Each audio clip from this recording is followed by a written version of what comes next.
Mesdames, Messieurs, bonsoir. Voici les titres du journal. 7 clés pour améliorer le climat des affaires. Le 11e Cameroun Business Forum s'est achevé sur une note de satisfaction ce jeudi soir à l'immeuble Étoile. Les propositions retenues sont en tête de ce journal.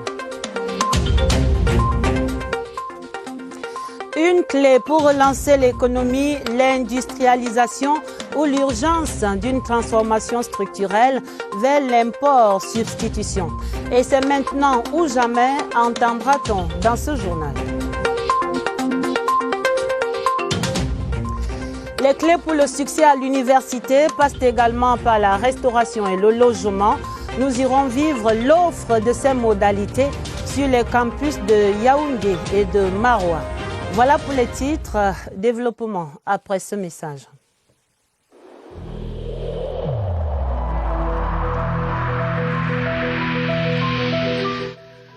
Le port du masque dans l'espace public restera obligatoire jusqu'à nouvel ordre.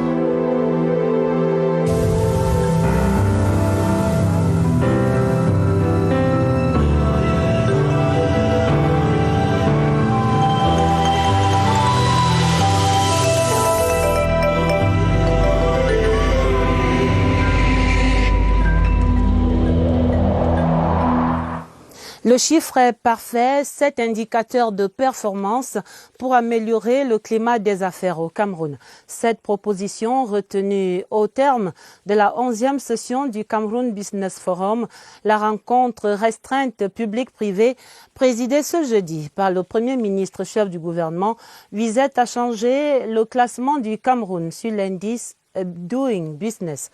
Joseph John Gouté engage le gouvernement et les partenaires à une capitalisation immédiate de ces orientations. La moisson du CBF 2020 avec Laurentine Bekono à l'immeuble Étoile. Quand le clap de fin de la 11e édition du Cameroun Business Forum retentit, exactement 7 indicateurs de performance ont été identifiés et consignés dans la feuille de route comme plan d'action prioritaire à mettre en œuvre dès le mois de décembre 2020. Autant dire qu'il n'y a pas de temps à perdre au regard de l'urgence et de la gravité de la situation économique imposée par la pandémie du Covid-19. En plus des indicateurs de performance, la feuille de route Doing Business 2020-2021 identifie clairement les responsables et les délais de mise en œuvre des réformes envisagées. Le caractère concret et pragmatique des recommandations épouse le franc-parler et l'esprit constructif observé lors des exposés et des échanges entre les pouvoirs publics et les partenaires du secteur privé. Le représentant du groupe de la Banque mondiale s'en est félicité et a exprimé la disponibilité du groupe à accompagner le Cameroun dans ses efforts d'amélioration de l'environnement des affaires dans le contexte du Covid-19.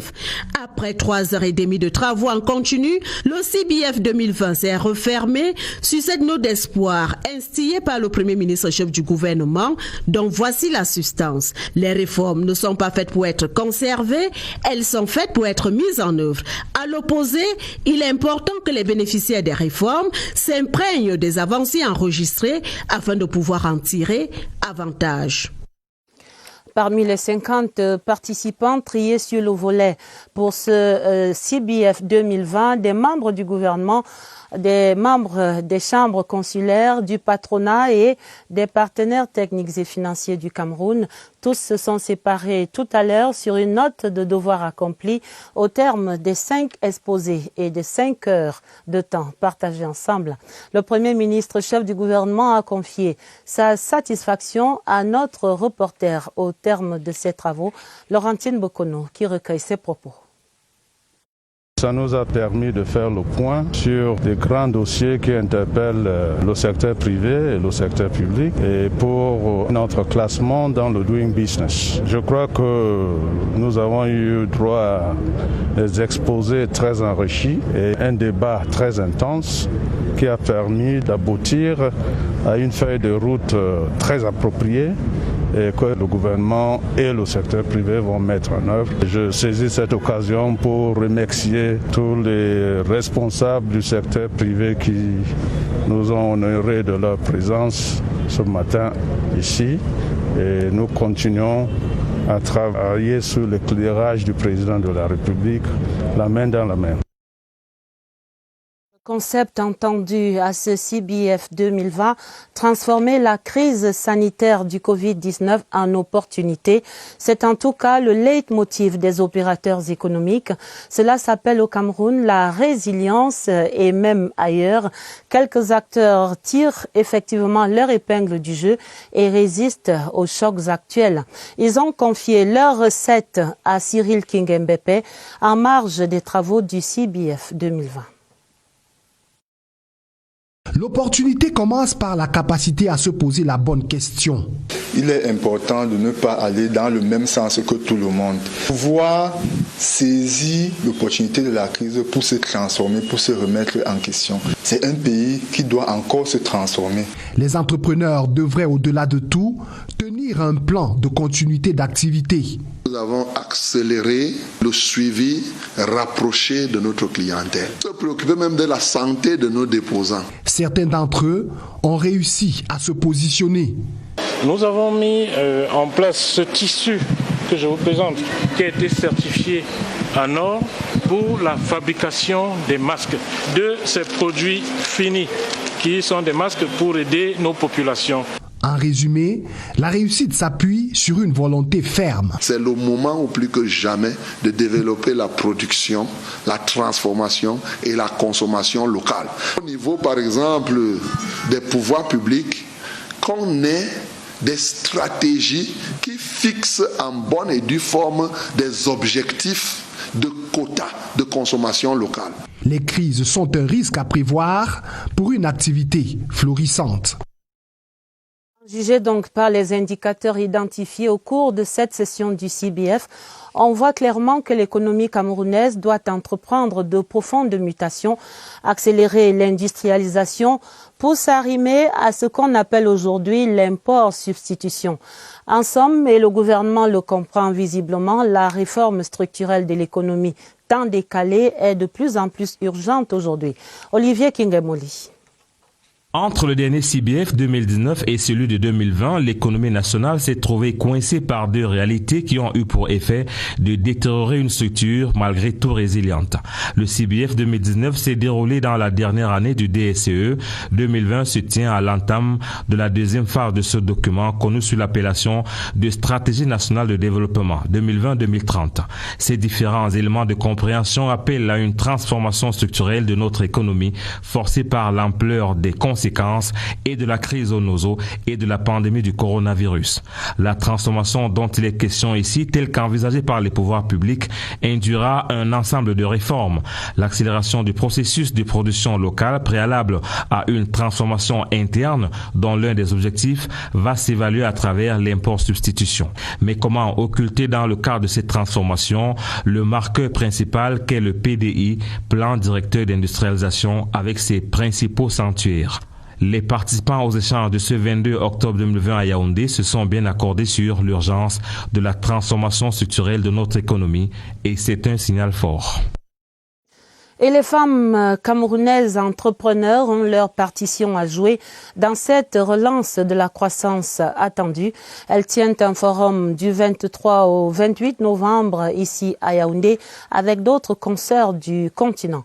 Pour annoncer les contours de cet événement, la présidente du forum donnait une conférence de presse ce jeudi ici à Yaoundé. Je vous propose d'entendre Simone Rose Mangele dans un extrait sélectionné par Caroline Loueté. L'un de nos objectifs est de faire migrer les femmes qui exercent dans le secteur informel pour le secteur formel. Plusieurs femmes ne sont pas au courant des initiatives, qu'elles soient privées ou publiques, en faveur de l'entrepreneuriat féminin. Nous allons mettre en lumière toutes les initiatives qui favorisent l'entrepreneuriat féminin et spécialement l'accès au financement. Toutes nos excuses pour l'indication du nom de Madame la Présidente du Forum des femmes entrepreneurs du Cameroun qui se tient du 23 au 28 novembre, on l'a dit. Elle s'appelle bien Rose Simone Mangele. Et un autre atout pour l'économie nationale, c'est bien le C2D, le contrat de désendettement développement France-Cameroun, qui va investir quelques 64 milliards dans le processus de décentralisation d'ici à l'année 2022 à travers le PNDP, entendez le Programme national de développement participatif. Madame Marie-Madeleine Ga et ses partenaires du C2D tenaient ce jeudi les 4e petits déjeuners à Yaoundé. Parmi les convives sur ce sujet, notre reporter Jean-Pierre Congé.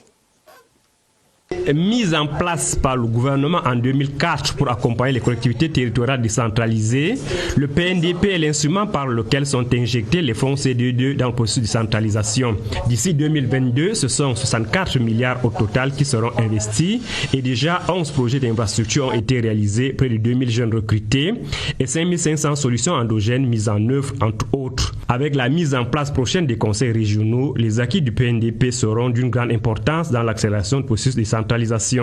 Les agents communaux pourraient servir de tremplin pour la fonction publique locale, tout comme la formation au logiciel Simba avec la reddition des comptes.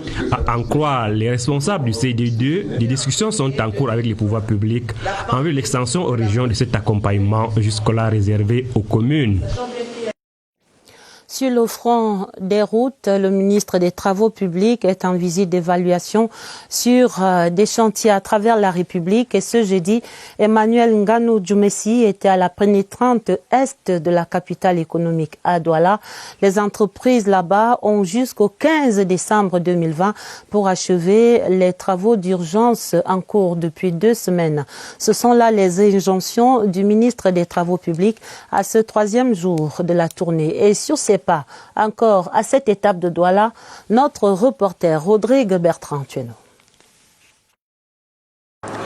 Dans la région du Sud, les travaux se poursuivent sur les lots Olama, Bingambo et Grand Zambi Kribi, malgré la saison pluvieuse. L'entreprise a un planning qui tient compte des différentes saisons de pluie. Donc présentement, nous n'aurons plus de terrassement, mais ils peuvent bien faire l'enrobé, comme vous voyez, c'est bien. Le bout du tunnel de l'enclavement n'étant plus loin, les bénéficiaires ont prié le ministre d'adresser leurs remerciements au chef de l'État. Cette route est bien attendue depuis nos grands-parents. Si aujourd'hui je meurs, j'irai dire à mon grand-père que je l'ai vu. Et nous disons merci au chef de l'État. Après la région du Sud, c'est par l'inspection des travaux en urgence au pont sur la Sanaga qu'il a amorcé l'étape du littoral. Sur le chantier de la pénétrante est de Douala, le taux d'exécution des travaux de 15% atteint en 2 semaines seulement par l'entreprise Razel ne l'a pas empêché de fixer la livraison au 15 décembre 2020. Organisation du Chan oblige. Sur la pénétrante ouest, l'apparition des dégradations a attiré son attention avant que sa caravane ne mette le cap sur le département du Mungo. Le cacao qui doit apporter également sa fève pour rebooster l'économie, mais il faut d'abord relancer la filière. Le ministre du Commerce appelle à un rajeunissement de la force de production. L'encouragement aux cacaoculteurs, c'était ce jeudi à Ntui, dans le département du Mbam et Kim. Luc Magloire Mbarga Tangana procédait là-bas à l'inauguration d'un autre centre d'excellence du traitement post-récolte. C'était à Bindalima, après le centre de Nginda, dans la Haute-Sanaga. Retrouvons à cette étape Luc Bienvenu au Nana, Ntui. Premier bassin de production du cacao au Cameroun au cours de la dernière saison avec, en volume de 60 000 tonnes, l'Ombamekim entend également occuper le premier rang en termes de qualité de la fève grâce au centre d'excellence du traitement post-récolte officiellement mis en service. Nous devons conquérir chaque bassin pour hisser définitivement le cacao du Cameroun au rang de l'excellence qualitative. Ce n'est pas un travail gratuit parce qu'au bout du compte, il y a une rémunération conséquente. L'ambition est à la hauteur de la société coopérative des entrepreneurs du cacao d'Ntui qui ne manque pas de muscles. Cette coopérative est avant tout l'initiative de la jeunesse qui assure le relais de la régénération de la force productrice. Le conseil interprofessionnel du cacao et du café a rassuré que le meilleur reste à venir grâce aux chocolatiers et confiseurs français, partenaires sûrs. Ces actions de terrain sont soutenues également par le ministère de l'Agriculture et du Développement rural, le MINADER, qui finalisait son projet de performance administrative cette semaine au cours d'un atelier tenu à Nkolandom, non loin des Bolova, dans le sud. Le ministre Gabriel Mbaye-Robé recommande l'accroissement du volume des productions également, avec une enveloppe prévisionnelle de 89 milliards pour l'exercice 2021. D'autres précisions avec Charles Lebon-Noesso.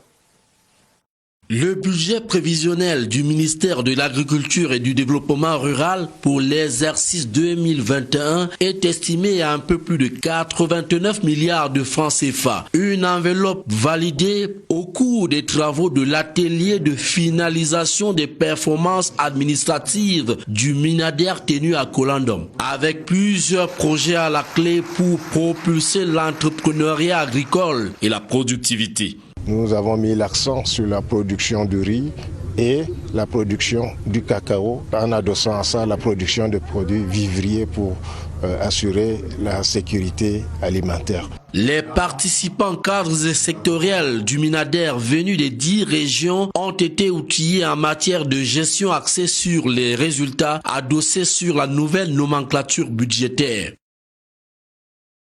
Après de longues années de bons et loyaux services rendus à la justice camerounaise, c'est maintenant le temps de la retraite pour une vingtaine de hauts magistrats à la Cour suprême.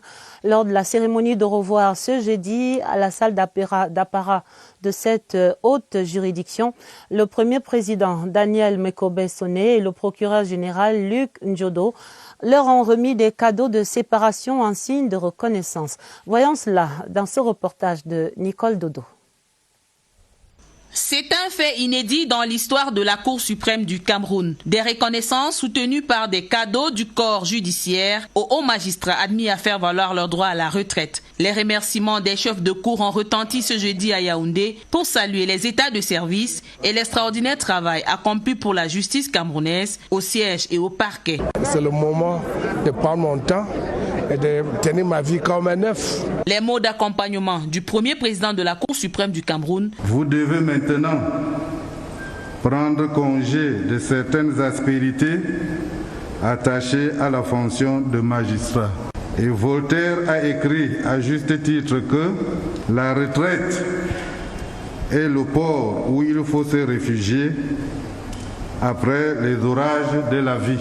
Des exemples de professionnalisme dans le monde judiciaire qui serviront de boussole aux générations futures. Avec cette saison des rentrées universitaires, refont à présent surface les questions récurrentes des commodités de vie pour les étudiants. Premier arrêt ce soir, la restauration en 7 ans de pandémie sur les campus. Quelles dispositions pour quelle assurance qualité? Regard dans l'assiette des COPS, Barbara Padjama. Il est déjà midi chez les COPS de Soar. Il y a la fringale dans l'air. Pour gaver les creux entre les cours, les étudiants tournent le dos au campus et entourent des menus qui les entretiennent tous les jours. Matin, j'ai les beignets, haricots, bouillis, il y a les spaghettis, il y a aussi omelette. Donc vers 10h, il y a le héros, il y a le concha. Mais maintenant, avec le corona, c'est 120 plats que je vends par jour ou 100 plats. Des pâtes, des omelettes ou des plats très consistants. Les universitaires sont débordés d'offres. Au campus, un plat c'est 100 francs, mais ici c'est à partir de 500. Les étudiants aiment bien la friandise, les petits gâteaux, les yaourts, les jus. Le resto du campus va rouvrir dans quelques jours seulement. Cette indisponibilité actuelle ne les invite toujours pas à exploiter leur coin cuisine. Ils ont leur raison. J'ai fait la cuisine, ça fait 3 semaines. On mange plus en route parce qu'on n'a vraiment pas assez de temps pour pouvoir faire la cuisine. Donc c'est plus pratique pour nous de manger au restaurant. C'est vrai que ça nous coûte plus cher. Les boulangeries et petites gargotes sont des dépannages pour ces étudiants qui courent parfois affamés entre les cours toute la journée. L'autre casse-tête, ce sont les logements étudiants. Nous y reviendrons dans notre prochaine édition. Mais bon an, mal an, il s'agit avant tout pour l'étudiant de réussir son année académique et de figurer au palmarès de fin comme ceux publiés cette semaine par le ministre d'État, ministre de l'Enseignement supérieur, le professeur Jacques Famdongo. Le regard de Daniel Menanga sur ce classement 2019-2020 des instituts privés d'enseignement supérieur, des BTS et autres Higher National Diploma. Une première lecture fait constater un regain d'engouement au Higher National Diploma.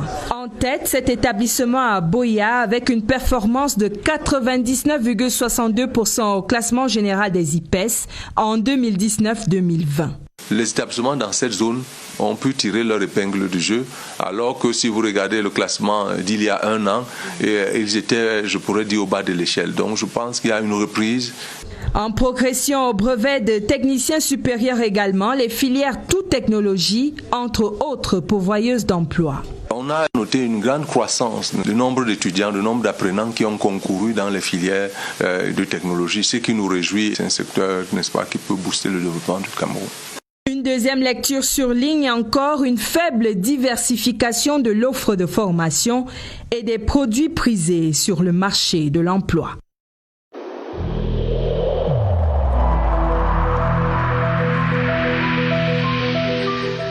N'oublions pas que la négligence d'une seule personne peut nuire gravement à l'ensemble de la communauté.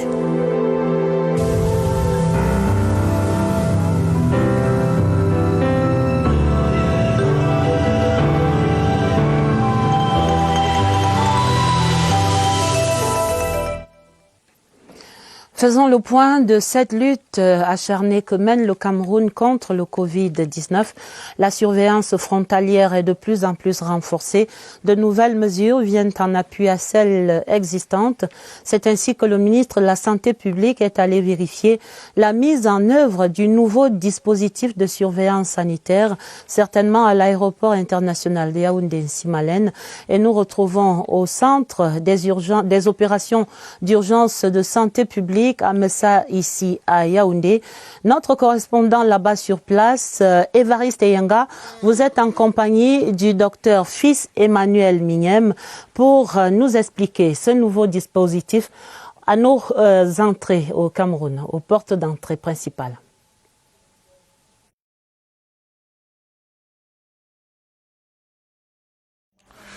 Bonsoir Adèle, le bien fondé de ce dispositif, le nouveau, n'est plus à démontrer quand on se souvient tous que les premiers cas de coronavirus sont passés par les frontières du Cameroun et les premiers cas ont débarqué par l'aéroport international de Yaoundé-Nsimalen. On en parle ce soir, comment cela fonctionne sur le terrain. Notre invité, c'est le docteur Fils Emmanuel Mignem.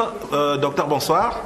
Bonsoir Évariste. Vous êtes le chef du poste de santé frontalier de l'aéroport international Yaoundé-Nsimalen. Le ministre a effectué une descente récemment là-bas. Qu'est-ce qui a changé en termes de dispositifs de surveillance? Oui, en effet, il faut souligner que dans le processus de renforcement du système de surveillance au niveau des aéroports du Cameroun, le ministre de la Santé publique a pris un engagement avec la société Meditest qui dispose d'un matériel sophistiqué en termes de décontamination, en termes de désinfection et également en termes de testing. Également, ce qu'il faut préciser, c'est que cette société Meditest permettra la validation des tests. C'est-à-dire qu'il faudra vérifier la conformité des tests pour que nous soyons sûrs que les passagers qui arrivent avec les tests au Cameroun ont des tests de laboratoire agréés des pays d'où ils viennent. Entre-temps, il y a des vols spéciaux, il y a les vols domestiques, donc il y a du mouvement à l'aéroport. Est-ce qu'il arrive que vous testiez des cas positifs là-bas? Est-ce qu'il arrive que des gens arrivent au niveau des frontières avec des tests qui ne soient pas conformes? Comment vous gérez ce type de situation? Bon, nous avons eu du moins la gestion du Covid au niveau de l'aéroport peut être divisée en deux parties. La première, c'était avant le 25 mai, où les tests étaient réalisés à tous les passagers sur place. Et pendant cette période, nous avons eu des cas positifs. Nous les avons conduits dans les centres de traitement, notamment celui de Orca et le centre de quarantaine d'Olembe. Et après le 25 mai, il a été exigé que les compagnies aériennes embarquent les passagers qui ont des tests PCR Covid négatifs datant de moins de 3 jours. Donc depuis que cette disposition a été mise en place, les compagnies font le maximum d'efforts pour respecter la disposition. Et jusqu'ici, nous n'avons pas enregistré de cas positifs. Mais néanmoins, il faut dire que le ministre de la Santé, le docteur Manouda Malachi, a mis à disposition des conteneurs médicalisés qui nous permettront de mettre en quarantaine les cas positifs, le cas échéant. Voilà, qui présente l'enrichissement du dispositif de surveillance. Merci à vous, docteur, d'être passé. Adèle a observé la flambée progressive dans certains pays occidentaux, à partir desquels les vols partent pour la destination Cameroun. Il est opportun de renforcer davantage ce système de surveillance au niveau des frontières. Cela est tout à fait nécessaire. Merci Évariste. Merci au docteur Fils Emmanuel Mignem. Et pour la santé animale, on compte 6 millions de chèvres et de moutons qui sont à vacciner en cette saison contre la peste des petits ruminants, et ce avant le 20 décembre. C'est la deuxième campagne de vaccination contre la peste des petits ruminants qui était lancée mardi cette semaine à Ngomedzap dans l'Oignon Esso par le ministre de l'Élevage, des Pêches et des Industries animales en compagnie du PRODEL, le programme de développement de l'élevage. Franck Evina était en Ngomedzap. 4 ministres pour administrer les premières doses de vaccins. À l'honneur, quelques chèvres et moutons des bergeries de Ngomedzap et environ. L'injection immunisante de Capri Pestovax est tirée d'une souche camerounaise. La maladie qu'elle combat, la peste des petits ruminants, est découverte en 1985 par un fils du pays, le docteur Albert Doufissa. 6 millions de bêtes ciblées pendant cette deuxième campagne vaccinale.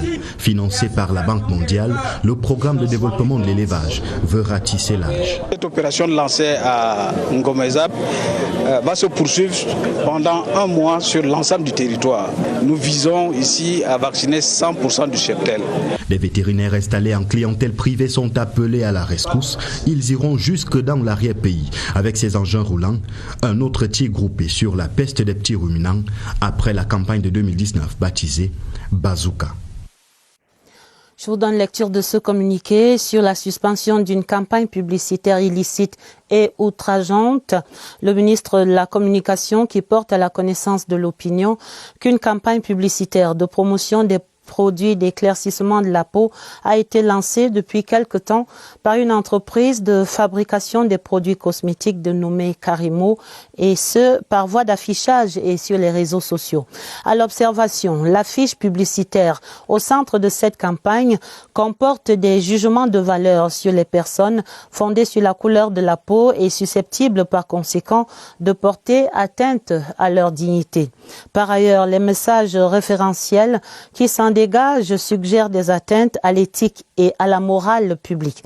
Le ministre de la Communication relève que la dite campagne promotionnelle est en totale violation de la loi du 29 décembre 2006 qui régit la publicité au Cameroun et qui, en son article 23, prescrit la conformité des messages publicitaires aux exigences de décence et de moralité, et dispose en son article 24 que les messages publicitaires doivent être exempts de toute discrimination raciale.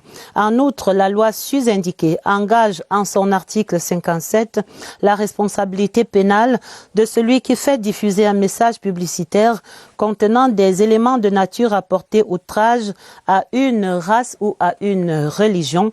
Au regard de ce qui précède, le ministre de la Communication a enjoint la promotrice de l'entreprise Carimo de mettre un terme à cette activité publicitaire illicite et outrageante en retirant toutes les affiches de cette campagne, tant sur les panneaux d'affichage que sur les comptes de sa société dans les réseaux sociaux, dans un délai de 48 heures à compter de la date de signature du présent communiqué, faute de quoi l'intéressé s'exposera aux sanctions prévues par la réglementation en vigueur. C'est signé par le ministre de la Communication, René Emmanuel Sadi, ce 22 octobre 2020.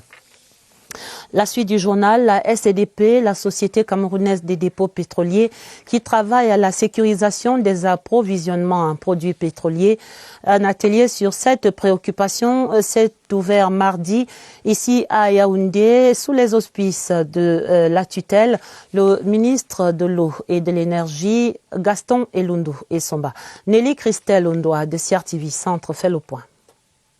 Plus qu'une armure, la sécurité dans la manipulation des produits pétroliers est une règle d'or à la Société camerounaise des dépôts pétroliers. De la réception au dispatching en passant par le stockage des dérivés du pétrole, tout est minutieusement conduit comme en témoignent ces démonstrations sur le site de Yaoundé en marge de l'ouverture de la rencontre annuelle des chefs des dépôts SCDP. Sécurisation des installations et des alentours, un chantier qui en appelle à la participation de tous. Aux Camerounais qui sont autour de nos dépôts de faire très attention. La manipulation des produits pétroliers est très dangereuse et peut arriver à ce que nous avons déjà connu dans ce pays. Et c'est pour cette raison que la sécurité est au cœur de notre activité. S'agissant des approvisionnements en produits pétroliers, la SCDP carbure à plein temps. Il est question maintenant de préserver les acquis, mieux les bonifier. Nous voulions véritablement redonner assez de courage à ceux qui au jour le jour opèrent dans des différents endroits pour que le Cameroun soit bien évidemment sécurisé en termes d'approvisionnement ou en produits pétroliers. Pour qu'on ne connaisse pas de pénurie, il faut donc un certain nombre de dispositions à prendre. Entre-temps, la SCDP est dans un vaste chantier d'investissement pour accroître les capacités de stockage de la SCDP. Également présent à ces travaux, le ministre de l'eau et de l'énergie, en sa qualité de tutelle technique, Gaston Elundu Essomba, a salué tous les efforts entrepris par la direction générale de la SCDP pour hisser haut l'entreprise et y a promis garder un œil bienveillant sur la société camerounaise des dépôts pétroliers. Et pour finir avec les nouvelles du jour, la suite de ces visites d'évaluation des infrastructures de la CAN par le ministre des Sports, le professeur Narcisse Moelle-Kombi, qui était ce jeudi sur le chantier d'Olembe ici à Yaoundé.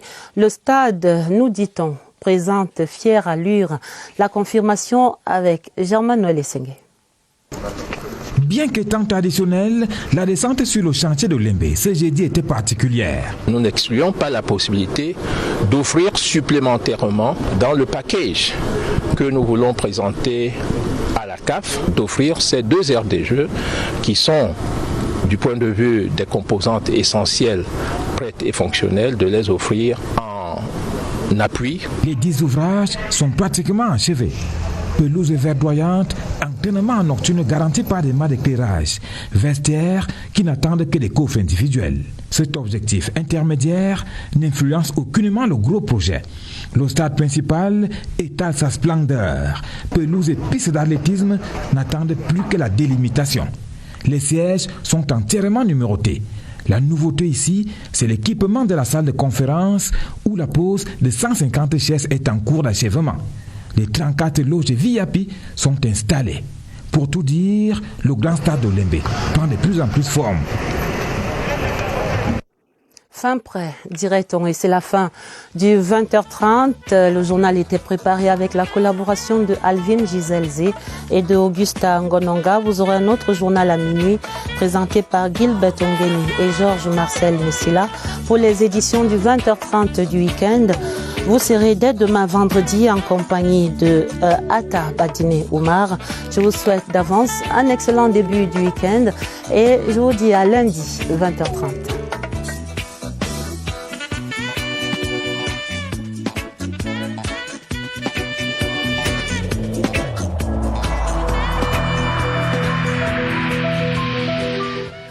Il est essentiel que les mesures qui ont été indiquées soient absolument respectées par chacun de nous.